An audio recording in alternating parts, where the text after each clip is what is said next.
Bonjour à tous. Cette semaine au Parlement européen, nous avons eu à nous prononcer pour ou contre la nouvelle Commission européenne qui va prendre ses fonctions dans quelques jours. Vous entendez souvent parler de la Commission, des commissaires européens, sans parfois savoir de quoi il s'agit exactement, et je peux vous comprendre. La Commission européenne et ses commissaires, vous ne les connaissez pas, leurs noms ne vous disent généralement rien, vous n'avez pas voté pour eux et pourtant, ils font la pluie et le beau temps dans le quotidien des Européens. Ce sont des sortes de super-ministres, ils ont même le pouvoir de rappeler à l'ordre des dirigeants nationaux et des États s'ils estiment qu'ils ne respectent pas les traités européens ou ne vont pas assez vite dans l'exécution de ce que les institutions européennes ont décidé. La présidence de cette commission reviendra à Ursula von der Leyen, une Allemande, ex-ministre de Mme Merkel, membre du PPE, c'est-à-dire le Parti des Républicains en France. Elle s'est assurée un petit coup de com' en annonçant vouloir renommer, vous l'avez peut-être entendu, le portefeuille du commissaire européen en charge de l'immigration, protection du mode de vie européen.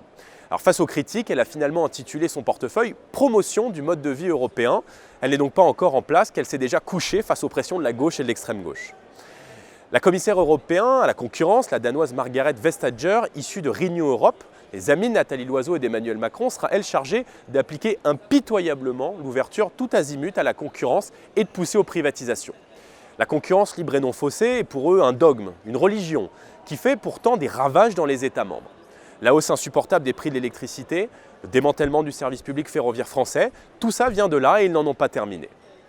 L'Irlandais Phil Hogan récupère lui le portefeuille du commerce. Auparavant à l'agriculture, le CETA, le TAFTA, qui n'a pas dit son dernier mot, ces accords de libre-échange, c'est la mort progressive de l'agriculture française. Tout ça, c'est lui et lui seul. Le seul français de la bande, c'est Thierry Breton, plan B, après le fiasco Sylvie Goulard, et lui nommé commissaire au marché intérieur. C'est un immigrationniste, un macroniste pur et dur et un ultralibéral, comme l'a rappelé Marine Le Pen.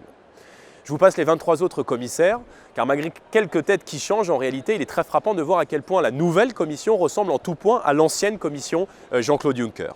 Nous avons bien entendu voté contre cette nouvelle commission, car en nous plaçant en tête aux élections européennes en mai dernier, les Français nous ont donné pour mission de défendre leurs intérêts au Parlement européen et de défendre les intérêts de la France. Et le moins qu'on puisse dire, c'est que cette nouvelle Commission européenne ira et va dès maintenant à l'encontre des intérêts des Européens.